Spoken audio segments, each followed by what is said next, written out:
We're going to move on to Wednesday, guys. Let's look at the PEMDAS for Wednesday. Let's not forget our acronym. The P stands for parentheses. The E is exponent. The M, multiplication. The D, division. The A, addition. And the S, subtraction. Notice in this problem we have brackets and parentheses.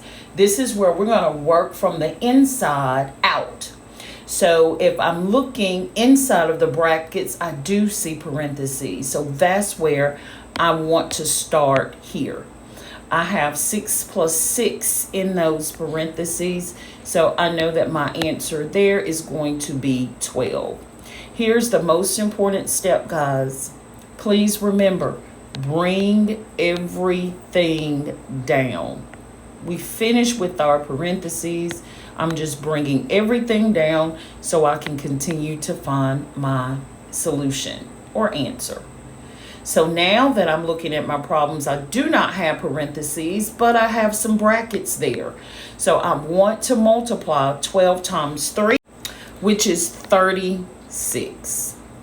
Now that I'm finished with those brackets, I'm going to bring everything down. Okay, so now that I've brought everything down, I have one more problem to work here. So you notice we have no more parentheses, no exponents, no multiplication, no division, no addition, but we do have subtraction. 36 minus 2 would give us 34 as our final answer. I have nothing else to bring down here, guys. So here you want to make sure that you keep everything neat so that you can bring it down and see those problems that you have to solve using PEMDAS. We're still looking at Wednesday. It says draw a model to represent the final problem. This one should be pretty simple for us, but I do want to go over it. When I see 5 times 3, I'm thinking of my groups.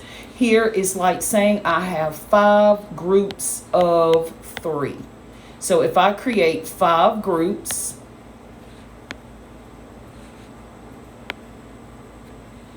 and put you right there, and I'm going to place 3 in each group. This is one way for me to represent 5 times 3. Okay, I also can find that product of 5 times 3 by counting each of the 3 dots that I placed in the 5 groups. And when I count those dots, it is equal to 15, which we know is the correct answer. So here is my model of multiplication 5 times 3.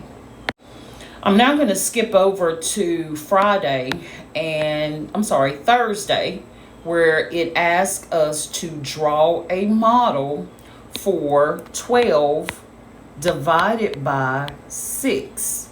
Now this is a little different from the group sub because when we're dividing, we're sharing equally.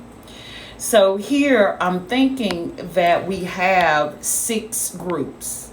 And sometimes we refer to it as 6 friends that we want to share 12 with. It can be 12 of anything.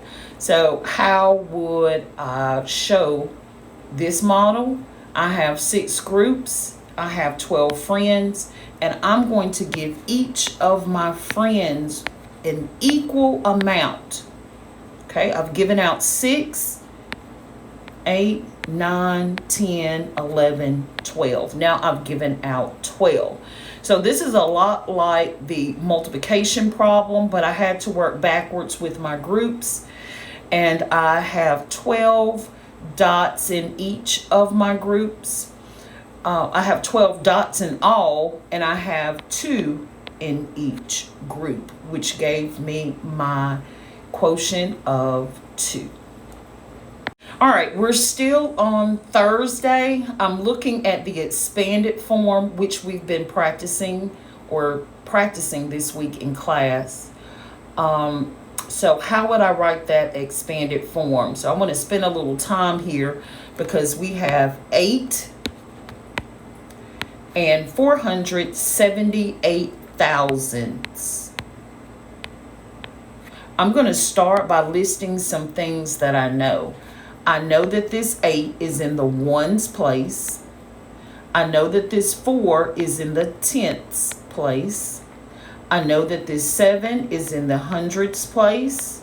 And I know that the 8 is in the 1,000ths place. So now I can write this in expanded form. When we're writing in expanded form, we list the digit multiplied by the place value. So I'll start off with the 8 is my first digit. I notice that the 8 is in the ones place. Okay. You may not see it with parentheses, but I'm going to use parentheses to help make sure that I stay as neat as possible here. So my next digit is a 4. Some of you already noticed that 4 is in the tenths place. So I'm going to list it there. So much easier when you write the place value and show what you know. Our next digit is a 7. I see the 7 is in the hundredths place. My next digit, I'm going to have to come down here, guys, is an 8.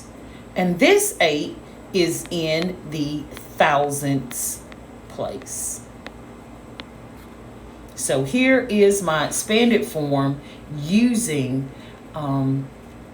fractions. So I want to show you all how it would look if I were to use decimals. So I'm going to try it again. This time I won't use my fractional places. I want to show you another way because some of you may have been using decimals on your test. I'm going to start off the same. I'm going to look at my first digit and I'm going to multiply it by the place value. I'm going to look at my next digit, which is a 4, and I'm going to multiply it by 1/10. This time I'm going to show 1/10 in decimal form. I'm moving on to my next digit, which is a 7. I notice that my 7 is in the hundredths place. I'm going to write it out in decimal form this time. And my last digit is another 8. But this 8 is in a different place value. This 8 is in the thousandths place. So either way is correct. You are listing the digits and the place value. Look very closely at how I'm multiplying in those parentheses. In all of my parentheses, I'm multiplying. And for each of those parentheses, I have added addition between the parentheses. So you see the pattern. Be on the lookout for that and let me know if you have any questions there. So let's look at the last problem on Thursday, which is label the place value. I've already written my number, 987,164 and 302 thousandths. Before I label the place value on my spiral, I'm going to go ahead and list some things that I know. I know some of you have already done this. This is one way to prove your answer. So looking at this number, and I could start anywhere, but we've talked about how in front of our decimal is the ones place. Then we have the tens place. Next, the hundredths place. Then the thousandths place. Now I have my 10,000ths place. And the 9 is in the 100,000 place. Now, if I move to the other side of my decimal, which we know are parts, I'm going to also label those parts starting with the 3. I know right after my decimal I have my tenths. After my tenths I have my hundredths. And after my hundredths I have my thousandths place. So now that I have labeled what I already know about this number, I can now place the place value of each of these digits. Continue to practice that place value. It is going to be so important.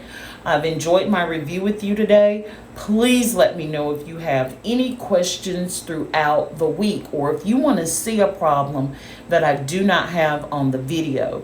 Remember, you always can go back to watch again, pause it, and practice those skills. We'll have a test on Friday. Have a great week, guys.